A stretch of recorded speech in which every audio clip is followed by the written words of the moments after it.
Bismillahirrahmanirrahim. Assalamualaikum warahmatullahi wabarakatuh.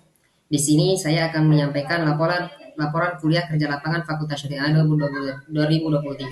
Saya Muhammad Ahmad Saifullah, NPM 100 101 226 Prodi Akhwal Syakhsiyah.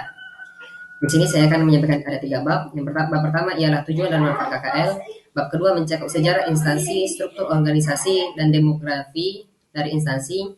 Kemudian yang bab ketiga ada pelaksanaan kegiatan dan hasil kegiatan.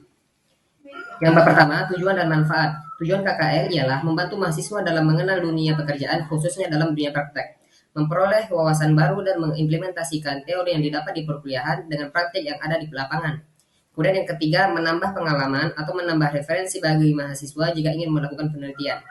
Kemudian manfaat KKL tersendiri ialah melatih tanggung jawab, disiplin, dan keterampilan sehingga dapat menjadi bekal untuk menghadapi persaingan dalam dunia kerja. Kemudian yang kedua, membuat mahasiswa untuk senantiasa aktif dalam bertanya atau menggali informasi tentang tiap-tiap tupoksi dari beberapa bidang yang dalam instansi untuk mempersiapkan diri masuk ke dalam dunia kerja. Kemudian yang ketiga, membangun hubungan baik antara Fakultas Syariah Universitas Islam Bandung dengan instansi Pengadilan Agama Bandung. Kemudian yang keempat, meningkatkan kemampuan mahasiswa demi terciptanya lulusan baik yang berkualitas. Kemudian bab kedua tentang gambaran institusi. Pengadilan Agama Bandung berdiri sekitar tahun 1882 dengan asumsi pada tahun 1810 Bandung termasuk sebagai wilayah administratif. Pada tahun 1882 telah berdirinya Pengadilan Agama Jawa Madura. Sejak tahun 1972, Pengadilan Agama beralamat di Komplek Masjid Agung Jalan Dalem Kaum yang dipimpin oleh penghulu Raj yang disebut penghulu atau kepala penghulu atau ketua pengadilan agama. Tahun 1976 untuk wilayah hukum Bandung Raya memiliki dua pengadilan agama, yaitu Pengadilan Agama Bandung dan Pengadilan Agama Cimahi.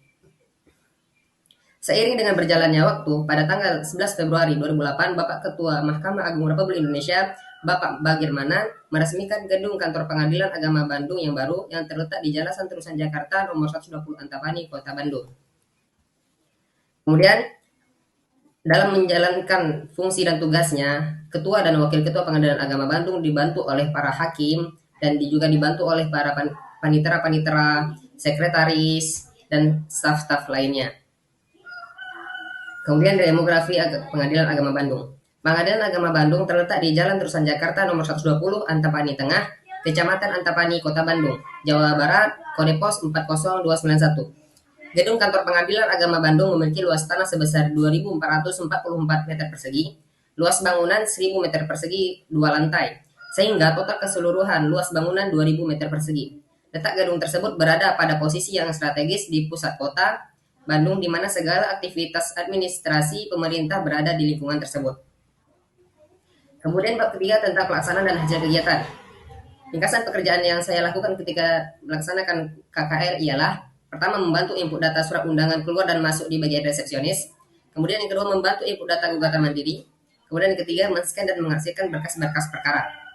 Kemudian kondisi hubungan internal dan eksternal. Hubungan internal di Pengadilan Agama Bandung ini sangat baik dan dekat. Setiap tanggung jawab atau pekerjaan yang diberikan kepada para pegawai dikerjakan dengan baik dan tak lupa selalu mengedepankan koordinasi.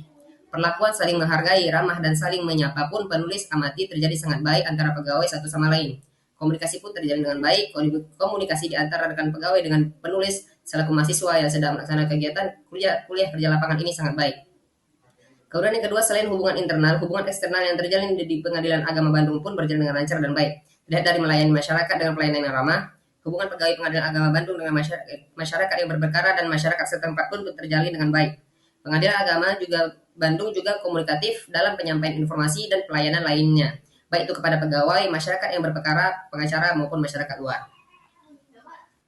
Kemudian di sini saya akan menyampaikan bagaimana prosedur pelayanan gugatan mandiri.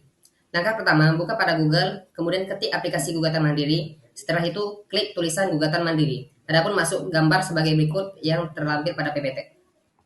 Kemudian langkah kedua, pada poin A dijelaskan tentang syarat dan ketentuan gugatan atau permohonan mandiri. Di poin B dijelaskan mengenai tata cara pembuatan surat gugatan atau permohonan online. Dan terakhir pada poin yang C, disilakan memilih tempat pengadilan agama mana yang akan didaftarkan perkaranya.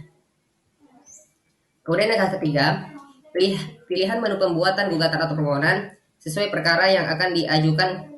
3 menu tersebut yakni tentang dispensasi nikah, perceraian, dan isbat nikah. Dalam hal ini, menu yang sudah bisa digunakan adalah dispensasi nikah dan perceraian. Untuk isbat nikah belum bisa digunakan. Masing-masing memiliki fungsi yang berbeda. Silahkan klik tulisan mulai dengan di kolom yang dikehendaki. Jika yang dikehendaki adalah perkara perceraian, maka mulai pada menu perceraian. Di sini kita jadikan sebagai contoh perkara perceraian. Kemudian langkah keempat, klik sesuai jenis kelamin, karena ini menentukan isi yang ada di dalam gugatan. Langkah kelima, isi dan lengkapi data yang disediakan pada kolom, isi sesuai dengan keterangan yang ada. Langkah keenam, kemudian melengkapi data identitas pembuat gugatan atau permohonan yang akan mendaftar perkara perceraian. Kemudian langkah ketujuh, memasukkan identitas pembuat gugatan dengan lengkap. Langkah ke-8, kemudian memasukkan data diri suami atau tergugat, data yang harus diisi sama dengan istri atau penggugat. Langkah ke-9, kemudian memasukkan identitas suami atau tergugat dengan lebih lengkap.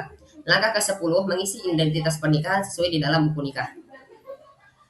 Langkah ke-11, kemudian pertanyaan untuk mengisi isi gugatan mengenai tempat tinggal penggugat dan tergugat setelah menikah. Langkah ke-12 masih seputar pertanyaan untuk isi gugatan. Langkah ke-13 mengisi alasan kenapa mengajukan perceraian. Sudah ada pilihan.